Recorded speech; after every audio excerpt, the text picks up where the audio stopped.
que é um texto bem conhecido, pois o capítulo 5 de Mateus, escrito pelo cobrador, ex-cobrador de imposto, funcionário de Roma, que era cobrador de dinheiro, a Bíblia vai dizer que Mateus vai registrar quando Cristo é acompanhado por uma grande multidão, ele vai subir ao monte, aonde seus discípulos vão se assentar e vão aprender os ensinamentos que Cristo vai abrir a sua boca no versículo 2 e vai ensinar a respeito das bem-aventuranças ou as bem-atitudes, pois esse texto, no capítulo 5, é a carta magna do reino de Deus.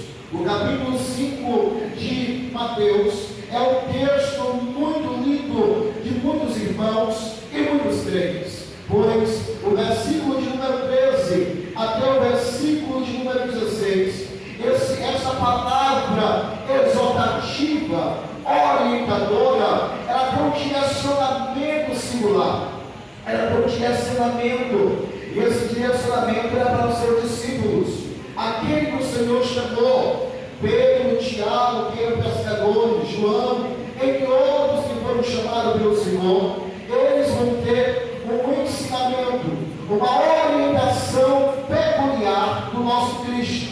Esta palavra é direcionada para os seus discípulos. E quando nós falamos de discípulos, nós estamos falando daquele que está aprendendo o ensinamento de alguém.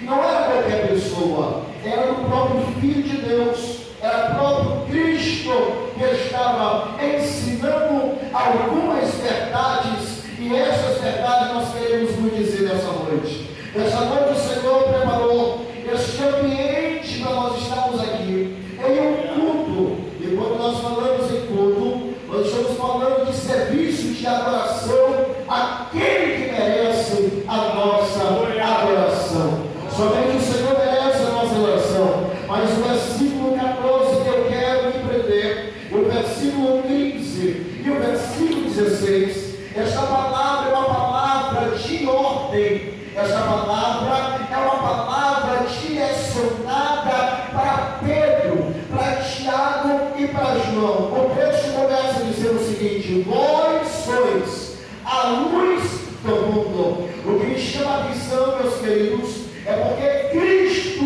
sempre estava acompanhado por uma multidão necessitada de alimento físico e também espiritual. Uma multidão que precisava de curas, pois no capítulo 4, Jesus vai curar muitos enfermos, aquele que estava acometido de moléstias, endemoniados foram libertos.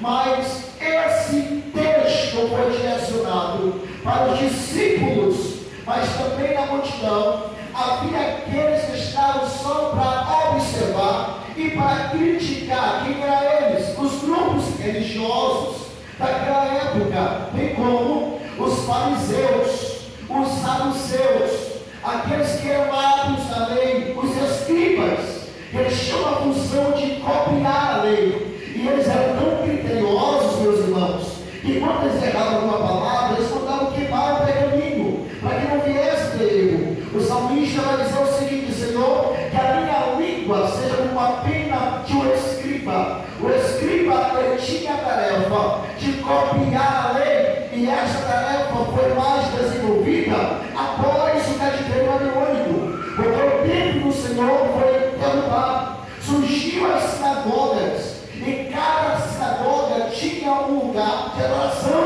e precisava da lei de Deus, do Torá, do Pentateuco. Então eles copiavam a lei e enviavam para a sinagoga. Mas também não estavam somente os escribas, estavam os zelotes, estavam os zelotianos, os grupos religiosos, aqueles que tinham doutorado na lei, aqueles que tinham mestrado no Torá, estavam lá. Eles eram homens mais doutos, eles eram homens mais iletrados naquela época. Mas a palavra a respeito de vós sois a luz do mundo não foi direcionada no compreendo para os fariseus, porque os fariseus tinham um conhecimento, mas eles não tinham a prática, eles não praticavam, eles ensinavam, mas não tinham prática. Por exemplo, eles ensinavam sobre amor, mas eles não amavam, eles ensinavam sobre a adoração verdadeira, e eles não tinham uma prática de adoração verdadeira.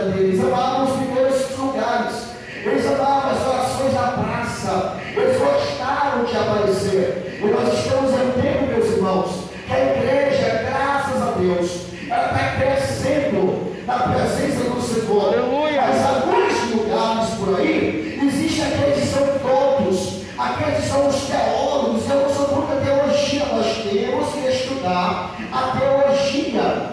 Nós precisamos estudar a respeito de sociologia. Mas o que me chama a atenção é que a palavra a respeito que vós sois a luz foi direcionada para aqueles que eram ex-pescadores, aqueles que não tinham letra, aqueles que não tiveram oportunidade de estudar, aqueles que eram desprezados da sociedade, porque viver a pesca, a profissão da época, não era uma das melhores. Os fariseus estavam presentes, mas a respeito da luz do mundo, o Senhor vai direcionar para os seus discípulos, e o direcionamento é esse: vós sois a luz do mundo. Ou seja, não adianta eu ter o doutorado, não adianta eu ter mestrado, ser formado, mas se eu não tiver a graça bendita de Deus, eu não sou nada. Se eu sou alguma coisa, é porque Cristo, que é a luz do mundo, habita dentro de mim.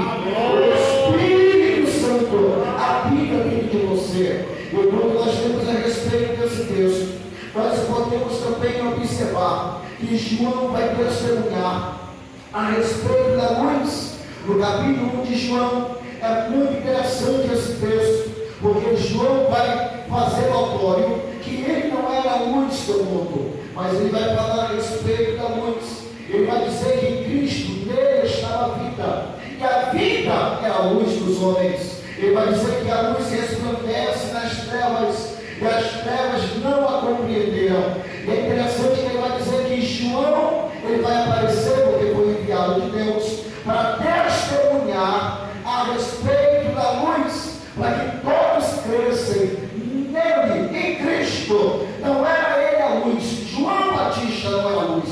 Ele veio para testificar a respeito da luz. E no versículo 9 ele vai dizer que ali estava a luz verdadeira, que alumia todo homem que veio ao mundo. E é interessante porque João não para por aí, meus irmãos. Se você ler na sua Bíblia que você trouxe nesta noite, no capítulo 8 de João, você vai ver no versículo 12, Cristo abrindo a boca e falando: eu sou a luz do mundo, quem me segue não andará em trevas, mas terá a luz da vida. Quem é seguidor de Cristo, ele não anda em trevas.